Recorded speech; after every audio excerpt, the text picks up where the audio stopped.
Yung pinasok mo na bahay, feeling mo at home ka kaagad. Yan ang tila naging eksena na nakigamit pa umano ng towel sa bahay na pinasok ng kawatan sa barangay Maunlad, Puerto Princesa City kaninang mag-aalas 4 ng madaling araw. Ayon sa mga tanod ng barangay na nakahuli, nakahubad ang sospek ng pasukin ng bahay ni alias Angeline at kinuha ang towel na ginamit pantapis sa katawan saka naghalughog sa loob.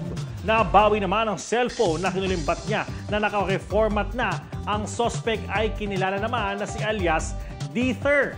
Totoong tanggi pa ang sospek kahit nakuha sa pag-iingat niya ang cellphone, kaya naman binitbit na ito sa presinto ng mga corresponding membro ng City Anti-Crime Task Force.